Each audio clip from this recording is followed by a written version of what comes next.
Hello everyone, welcome to Edutap and welcome to the session of JAIIB AFM, जहां हम करेंगे 10 minutes में एक टॉपिक कवर। आज हम पढ़ेंगे मॉड्यूल ए का chapter 2 concepts of accounting part 2। Part 1 में हमने क्या किया था, मनी मेजरमेंट कंसेप्ट हमने पढ़ा था, जो ये कहता है कि वो सारे ट्रांजैक्शंस हमें रिकॉर्ड करने हैं जिनको मनी की टर्म्स में एक्सप्रेस किया जा सकता है।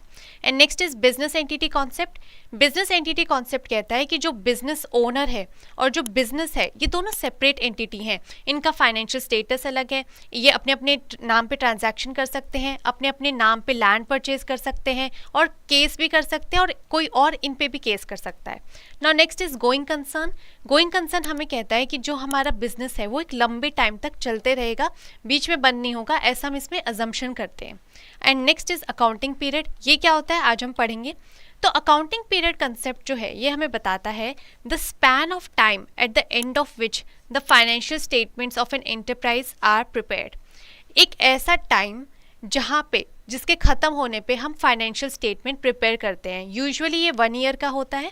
It helps to determine the profit loss assets liabilities at regular interval.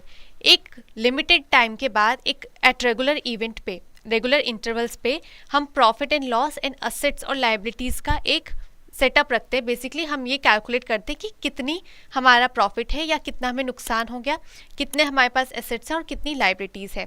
India की अगर हम बात करें तो हम गवर्नमेंट का जो अकाउंट्स लेते हैं वो 31 मार्च को उनका अकाउंटिंग पीरियड जो है वो ख़त्म हो जाता है। And next is tax department का भी 31 मार्च को हो जाता है। जो कॉर्पोरेट्स हैं इनका भी 31 मार्च को है, जो न्यू इनका अकाउंटिंग पीरियड है।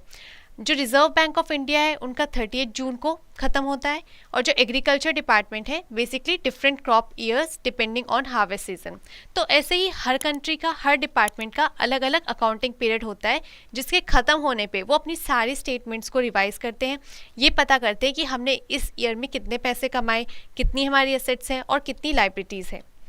Next is full disclosure. The principle of full disclosure requires that all material and relevant facts concerning financial performance of an enterprise must be fully and completely disclosed in the financial statements and their accompanying footnotes। जब भी जो statement आती है ना किसी भी company की, यहाँ पे नीचे कुछ कुछ आपको स्टार मार्क करके लिखा होता है, इसको कहते हैं फुटनोट। फुटनोट में बेसिकली ये लिखा होता है कि मान लो आपकी कंपनी जो है डेप्रिसिएशन फॉलो कर रही है, तो किस मेथड को फॉलो कर रही है ये यहाँ पे डिस्क्लोज करना ज़रूरी है। तो फुल डिस्क्लोजर कहता है वो सारी रेलिवेंट इन्फॉर्मेशन जो कंपनी के लिए इंपॉर्टेंट है, कंपनी के प्रॉफिट एंड लॉस को अफेक्ट कर रही है, इन सबको कंपनी को डिस्क्लोज करना है, छुपा के नहीं रखना है। क्योंकि जो पब्लिक है वो इंटरेस्टेड होती है पैसा इन्वेस्ट करने में इन कंपनीज़ में, और जब तक उनके पास पूरी इन्फॉर्मेशन नहीं होगी वो अपना एक वाइज डिसीजन नहीं ले पाते कि कंपनी में इन्वेस्ट करना है कि नहीं। यूजुअली जो इसको ओवरसी करता है एज अ वॉच डॉग वो सेबी करता है, that is securities exchange board of India. तो सेबी ये बताता है कि क्या क्या आपको डिस्क्लोज करना है, क्या मटीरियल इन्फॉर्मेशन है, कितनी करनी है, कब कब करनी है। सो ये सब कौन देखता है? SEBI. Now next is revenue recognition. Revenue for a business transaction should be included in the accounting records only when it is realized। मतलब तभी लिखना है आपको जब वो रियलाइज हो चुके। अब रियलाइज की डेफिनेशन क्या है? क्या रियलाइज की डेफिनेशन ये होती है कि जब कैश आपको मिल जाए या जब आपका डेटर आपको पैसे वापस लौटा दे। डेटर मीन्स जिसको आपने उधार पे सामान दिया है, वो आपको 3-4 महीने बाद पैसे लौटाएगा, तब आप सेल लिखोगे, या जब आपने उसको सामान दे दिया तब आप सेल रियलाइज करोगे। सो पहले हम इसके लिए देखते हैं व्हाट इज रेवेन्यू। रेवेन्यू क्या होता है? Sale of goods and services, जो भी आपने सेल किया गुड्स का, सर्विसेज का।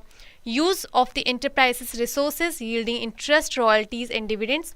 कोई भी एंटरप्राइज के रिसोर्सेज को यूज़ करके अगर आप इंटरेस्ट कमा रहे हो, रॉयल्टीज़ ले रहे हो या डिविडेंड्स ले रहे हो, ये रेवेन्यू में आती हैं।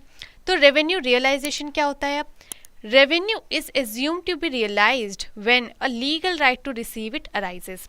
जब हमारा एक हक बन जाए कि हाँ अब हमें पैसे हम मांग सकते हैं जहाँ पे हमने सेल की है, उसको हम कहते हैं रेवेन्यू रियलाइजेशन। और ये कब होता है? फॉर एग्जाम्पल देखो यहाँ पे 3 मंथ्स गिवन है, जनवरी, फरवरी, मार्च। जनवरी में हम गुड्स मैन्युफैक्चर कर रहे हैं, फरवरी में हमने गुड्स डिलीवर कर दिए, मार्च में हमें पेमेंट आ रही है। तो हमें रेवेन्यू कब रियलाइज़ हुआ? मार्च में जब पेमेंट आ रही है, या फरवरी में जब हमने गुड्स डिलीवर कर दिए।